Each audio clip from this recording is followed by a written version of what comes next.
Good morning. It's good to have you with us this morning. We are in Hebrews chapter 2. We're picking up in verse 5. This is lesson 14 in our series in the study of the book of Hebrews. And we're going to be looking at verses 5 through 8, looking at the crowning and fall of man. And he begins by presenting to us the original state of man.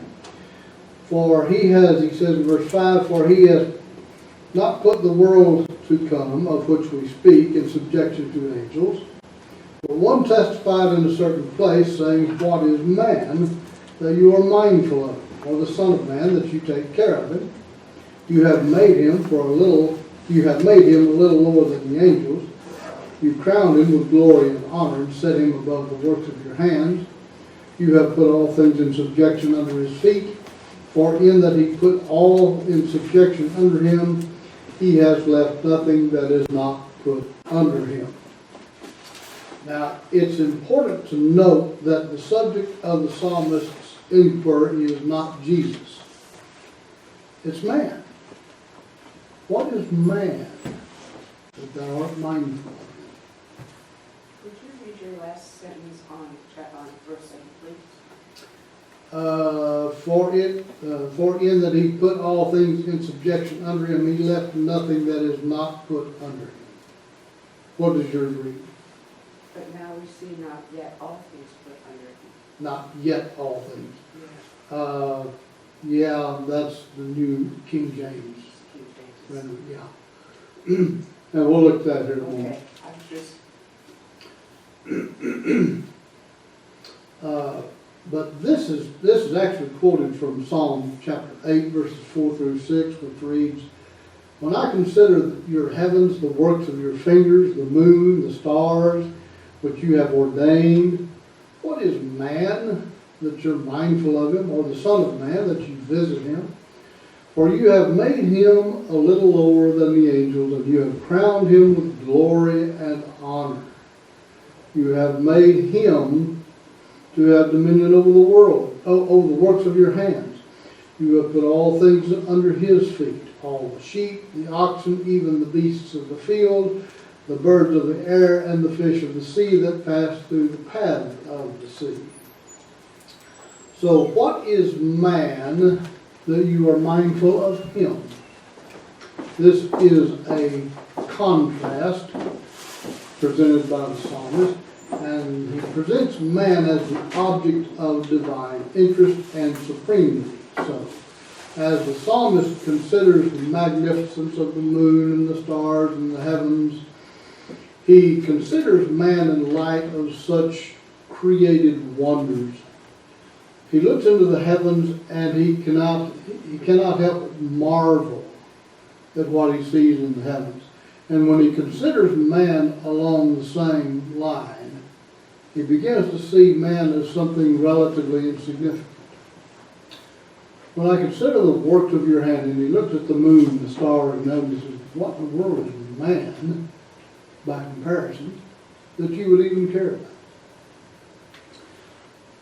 Or the Son of Man, that you visit him. Now, the term Son of Man, although the term Son of Man is not exclusively a messianic term, it is used to refer to the Messiah a number of times, like in Daniel chapter 7. Jesus also uses this term and applies it to himself a number of times in the Gospels. Since he is man, the term certainly applies. But Son of Man is also a term that refers to others, like when the Lord referred to Ezekiel and to Daniel as well, in Ezekiel chapter 2, and a couple of times in chapter 3, then in Daniel chapter 8, he refers to both Ezekiel and Daniel as, O Son of Man. Now, it's even used to refer to men in general, as we see here in our text, but also in Job chapter 25, verse 6, Job makes the comment, how much less man who is a maggot and a son of man who is a worm. So he uses the term to speak of man in general. The plural form is found many places in the Psalms, and these refer to man in general. But the focus of Psalm 8 is not the Messiah. Psalm 8 is not a messianic psalm. Psalm 8 focuses on man. What is man that you're mindful of? So the subject of the psalm is not Jesus, it's man. Now, he said the word visit, a pretty common word that's used almost always with regard to God visiting man or the children of man. This is usually used to refer to some kind of blessing being extended to man. Barnes points out that the Hebrew word for visit here, although variously used, constantly denotes the action of a superior toward an inferior, usually for the good of the inferior, and especially in the term visiting that's used in the expression as an act of God in sending his son, as in Luke chapter 1 verse 68, where he says, he hath visited and redeemed his people. How did he do this? By sending his son. Also in verse 78, the day springs from on high has visited us. So the word in the Hebrew, the word that's used by the Hebrew writer also carries pretty much the same meaning as the Hebrew term. Means to look after, to care for, to provide for. You could look at Strong's and see the various uses, but this is typically a picture of God blessing his people in some kind of way. You made him for a little while lower than the angels. Now, the humble state of man then is a temporary state. It is for a little while, and we will look at this point. Does anyone have a text that reads, he created him a little lower than the angels? You have King James. Yes, I do. Created him a little lower than the angels. That's a true statement, but it's not necessarily true to the text here. The humble state of man is a temporary state. It is for a little while. And we'll look at this point at the translational variants when we get to verse 9. But lower than the angels is a designation of the flesh. In the flesh, man is a lower rank of being than the angels, obviously.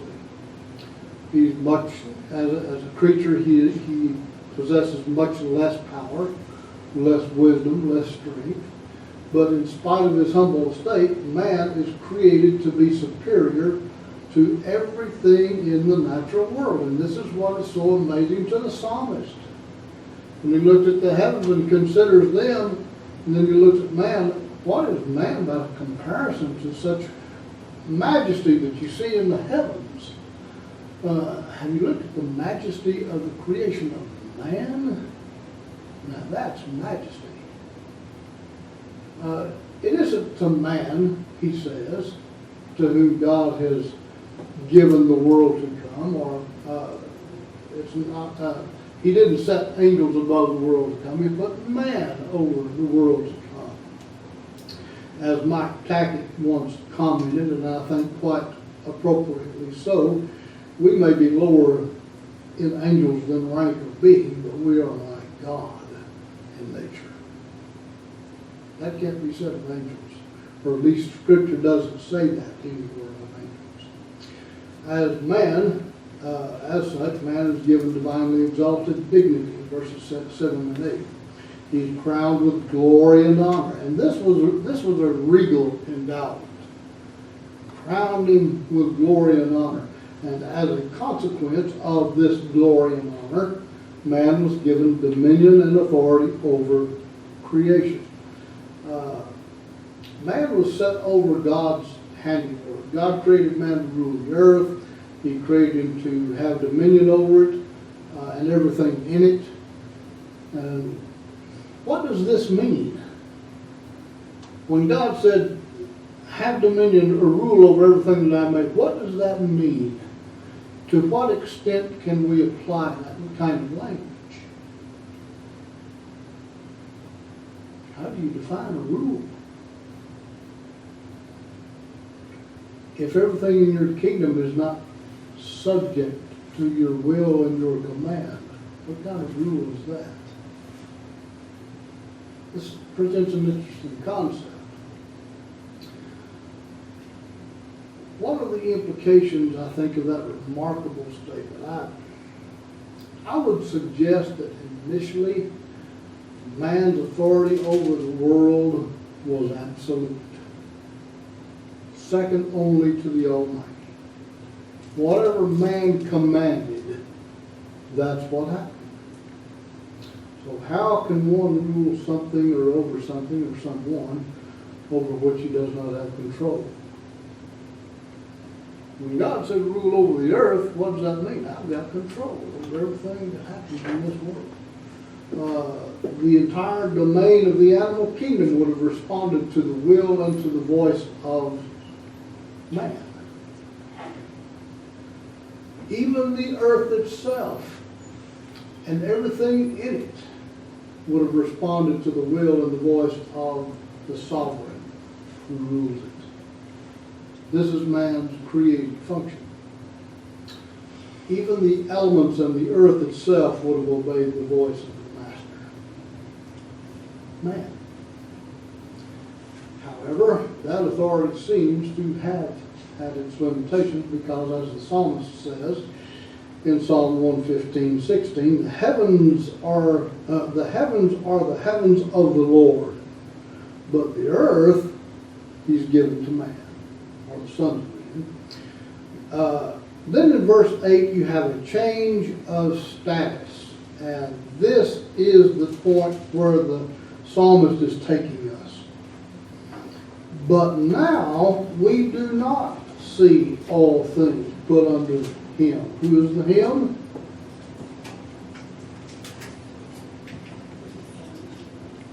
Man. We do not. Who's the subject of the psalm? Man. Put all things under Him, but now, change of status. We do not see all things under Him, under His feet. So this was the devastating consequence of sin. Because of sin, man has forfeited his crown of glory and honor. Dominion. Well, let me rephrase. The extent of his dominion has changed. It's been transformed into something of a lower state. But as the Hebrew writer confirms, we do not yet see all things under Him. Now this suggests that man's glory and his honor, his dominion, his authority were contingent upon a state of purity and moral integrity. And as long as man maintained that, he maintained this level of control over creation. When he lost that crown, or when he lost that state of integrity, then he forfeited his crown. This means that this level of authority over the natural world did not extend past Adam. When Adam lost his integrity, that crown was lost with him. Now man subdues the animal kingdom only by force, and even falls prey to it from time to time. Every year you hear someone killed by alligators, moose, bear, rattlesnakes. We don't have that level of control or dominion over the animal kingdom anymore. I've never heard anybody killed by moose. Oh, that's a pretty common occurrence in the North. A lot of people killed by moose every year. I think in Africa the number one killer is either the Cape buffalo or the hippopotamus. A lot of people killed by it every year. But now, the elements do not respond to the will of man. Man does not have control over nature, does he? Storms, floods, tornadoes, earthquakes, tsunamis, violent seas, diseases, pestilence, death. Man falls prey to all of these.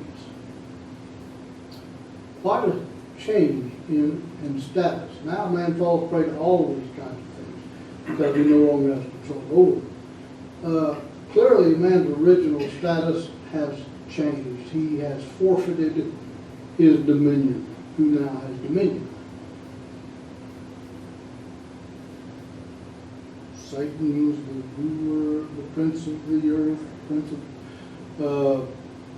don't confuse that passage with the passage where Paul says, the God of this world has blinded their eyes. He's talking about God. He's not talking about Satan. And he quotes from Isaiah where God is blinding the eyes of the wicked. This can in no way be said of Jesus, can it? See the difference. See the contrast the Hebrew writer is making, or that the psalmist is making. Now, as a sinless man, Jesus maintained his sovereignty even over the elements. When he was in the flesh, everything in creation obeyed the voice of the Son of God, the Son of Man. He stilled the seas, didn't he? He healed the blind. He healed the lame. He walked on the water. He raised the dead. He overturned diseases, healed the lame. He has power over everything in the created world. That's quite a level of control. There's nothing in creation that didn't obey his voice while he was in the flesh. That leads me to wonder. I can't help but muse over this. Could it be that this was not because he was God, which of course it was, but the power he exerted on this earth, was it because he was God, or was it because he was undefiled man? Does he exist in this world the way God created Adam? He's the second Adam, maintaining that kind of control over the universe, over the earth and everything in it. Because he was a sinful man, he held this level of dominion over the natural world. This could possibly be what might have been behind Jesus' statement to the apostles in Mark chapter 11 when he says, if you say to this mountain, be cast into the sea, and it will be done. What a level of control over this world. Just something for you to consider. I'm not sure I can prove that. It's just something that struck me as interesting, as an interesting concept. But could this level of dominion have been the original state, original design of man? Certainly Jesus functioned in that capacity. And then we have this shift of focus in verse 9. But we do see him who was made for a little while lower than the angels, namely Jesus. So now you have a shift of focus. Now the Hebrew writer is no longer focusing on man in his created state. He's focusing on Jesus. So a contrast is presented between fallen man and Jesus. Now the King James renders this, but we see Jesus who was made a little lower than the angels. And it seems that most English translations prefer this reading. But the New American Standard probably has the better rendering. As Thayer suggests, the little word ti in Greek here, since it's joined to a noun, then it gives the sense of a temporal measurement here. So it refers to a period of time. So for a little while, Jesus assumed the same status as the man of verses 6 through 8. As man, like the man of verse 7, Jesus became for a little while lower than the angels. And the stated purpose for this was for the suffering of death. That he, by the grace of God, might taste death for everyone. For it was fitting for him, for whom are all things, by whom are all things, in bringing many sons to glory, to make the captain of their salvation perfect through suffering. Now, unlike the man of verse 7, Jesus did not surrender his crown of glory and honor. He maintained that all the way to the cross, didn't he? He simply never sinned. Now, when the writer speaks of perfection, he is referring to either moral or spiritual perfection, all kinds of perfection. But he isn't speaking of moral perfection, he isn't speaking of spiritual perfection. These are qualities Jesus had to maintain all the way to the cross in order to qualify as a sacrifice. So what kind of perfection then is he speaking of? If Jesus as a sacrifice had to be perfected, in what way was he perfected? He never sinned, so that kind of perfection isn't the issue. When is a sacrifice perfected? It's given. When it's slain. You bring a sheep or a goat or a bull to the altar.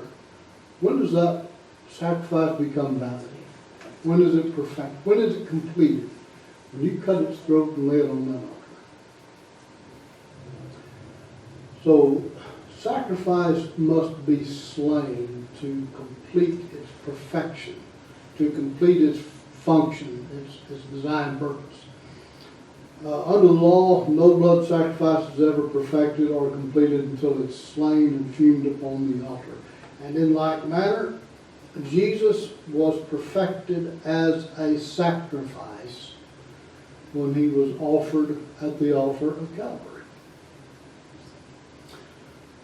Jesus brought an end to the need for sacrifice, as Daniel chapter 9 mentions. He accomplished what all of the sacrifices of the Old Testament could never do. He restored glory to man. And this perfecting is certainly reflected in Jesus' words on the cross when he said, "It's finished." It's completed. This is validation. Now man is privileged to share in his holiness, isn't he? For both he who sanctifies and those who are being sanctified are all of one. For which reason he is not ashamed to call them brethren, saying, "I will declare your name to my brethren, and in the midst of the assembly I will sing praises to you. And again I will put my trust in you." And again, in other words, he's quoting from different psalms here. And again, here am I and the children whom God has given me. What does the word sanctify come from? Same word holy comes from. So to sanctify means to make holy. This is a shift in human ontology. We are passive recipients of this imputed holiness. Having no righteousness of our own, we are made to take part in his. And this is being clothed in his righteousness, as we will see in chapter 12. This represents the covering of our spiritual nakedness. The shame is taken away. Now we're clothed.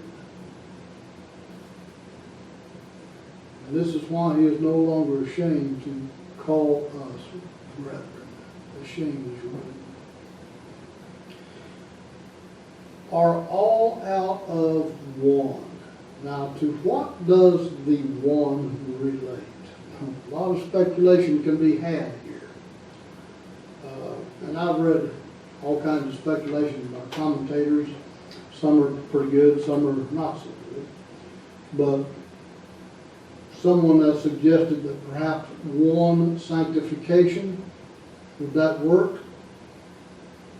I think it certainly fits the immediate context.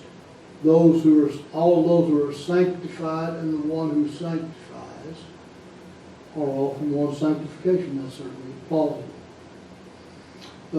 All from one Father, as I think the New American Standard reads. That would certainly emphasize the source of the relationship, the source of the sanctification. One family, all from one family. This may perhaps be better because it stresses the pride of association with the body collective as Jesus takes his place among his brethren in this presentation.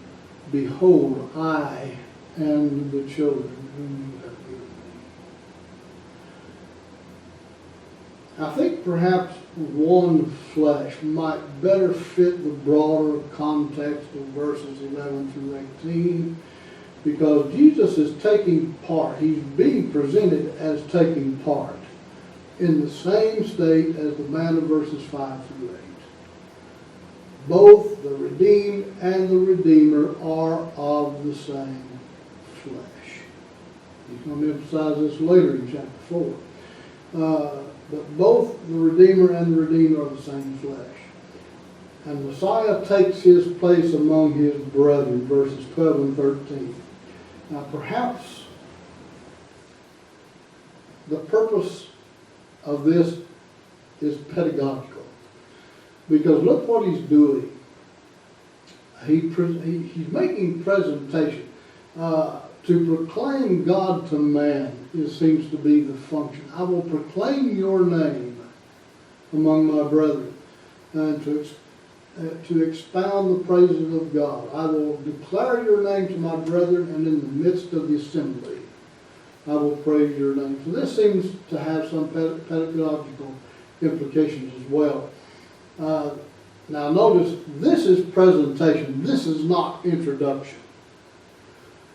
He is presenting us to the Father, just as Moses did at Mount Sinai when he took Israel up to the edge of the mountain, and he said, and the text says he took them up there to meet their God. Now it may be introduction on their part, because he's introducing them to their God, but this is seen from God's perspective. This is presentation. Moses is presenting the people of God to him. And you see the same thing here. The Hebrew writer quotes this from Isaiah chapter 8, verses 14 through 18, and saying, and many among them shall stumble, they shall fall and be broken, be snared and taken, bind up the testimony, seal the law among the disciples, and I will wait upon the Lord, who is hiding his face from the house of Jacob. And I will hope in him. Here am I, and the children whom the Lord has given me. This is messianic. And because of sin, God is pictured here as hiding his face from the house of Jacob, from his people, and he refuses to recognize them, even to acknowledge them. He's hiding his face. Well, what are we seeing in Hebrews chapter 2? Jesus brings his people and he presents them to God. Behold, I and the children whom you have given me. God is no longer hiding his face, and the children are accepted. This comes right out of Ezekiel chapter 39, verse 29. And I will not hide my face from them anymore, for I shall pour out my spirit upon the house of Israel, says the Lord God. So when is God no longer hiding his face? When he has poured out his Spirit upon them. When did that happen? Acts 2, wasn't it? God has poured forth this which you now see appear. So this presentation is a scene of redemption as Jesus presents us to the Father. Here am I and the children whom God has given me. In verses 14 through 18, we have the necessity of sharing in flesh and blood. Inasmuch then as the children have partaken of flesh and blood, he himself likewise shared the same, that through death he might destroy him who had the power of death, that is the devil, and release those who through fear of death were all their lifetime subject to bondage. For indeed he doth not give aid to angels, but he does give aid to the seed of Abraham. Therefore, in all things, he had to be made like his brethren, that he might be a merciful and faithful high priest in things pertaining to God, to make propitiation for the sins of the people. For in that he himself has suffered being tempted, he is able to aid those who are tempted. So the purpose of sharing in flesh and blood was for what? For the purpose of sacrifice. Sacrifice must be of human blood. Blood, as we said at the very beginning of our introduction into the book of Hebrews, is the only redemptive spiritual currency. Whatever he buys back will be bought with blood. And his purpose is to destroy the power of the evil one. He didn't say destroy the evil one, but he's going to destroy the powers of the evil one. The power of Satan has been destroyed in at least 4 different ways, and because he is limited, isn't he? How is he limited?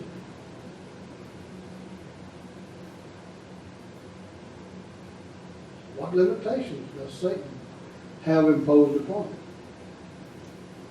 Who can compare to God? Huh? Who can compare to God? Who can compare to God? But he can't tempt a child of God above what he's able to bear, can he? Yes.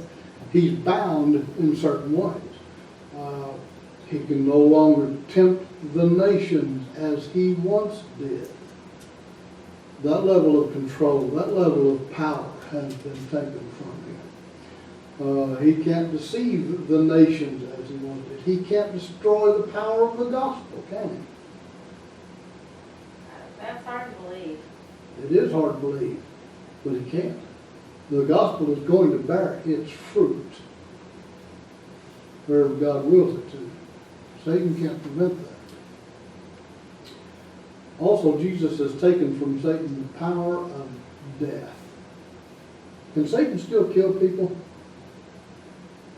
Sure he can. Took away the fear of death. That's the power of death, isn't it? How can you threaten someone who isn't afraid to die? Rome found that out when they began their Christian persecution. How do you threaten someone who isn't afraid to die, and horribly so? Took away the power of death. What is the power of death? Well, it's sin. Satan can no longer bind us, hold us bondage to sin. Why? Because now the price has been paid and we have redemption. We can escape that. But it is for priestly function. And this is to make propitiation. This makes it possible for God to extend mercy. To identify with those who are tempted. Now this makes it possible for Jesus to empathize with those who are tempted. Why?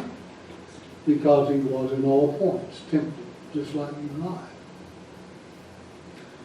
There's a necessity of earthly descendancy. that's required in this sacrifice. Inasmuch as the children have partaken of flesh and blood, he himself likewise shared the same. So flesh and blood are required for any sin sacrifice. You look at the law of Moses. If there's any time of sin sacrifice is being offered, blood is being shed. Other things were involved as well, but blood is always shed. Even for the poor who couldn't afford even so much as a turtle dove, what were they required to bring? Tenth of an ephah of fine flour. Who provides the blood? The priest provides that out of his own store. So the priest is providing the sacrifice. Probably either a lamb or two turtle doves. Flesh and blood are required. And since it is man who sinned, then it falls to man to be the one to fulfill the law. Man has to pay the redemption, doesn't he? So a man did. In Christ. That was the price of atonement. And to satisfy the requirements of the law of Moses was given to man, therefore it was incumbent upon man to fulfill the law in both areas of application. What's the first area of application? Well, the first is the moral obligation. Every law must be kept perfectly. That's the responsibility of man. That's the duty of man. Someone had to keep the law perfectly before it could be satisfied and removed. The law had to be fulfilled in just this way. What did Christ do? He kept the law perfectly, and he did it as a man. He kept the law perfectly. You also have the sacrificial requirement that had to be satisfied. And since the animal sacrifices could never accomplish this, Jesus offers his own flesh and blood to satisfy the demand, and the price was accepted. Now, since the law was given to the descendants of Abraham, it was imperative that someone of the seed of Abraham fulfill that law.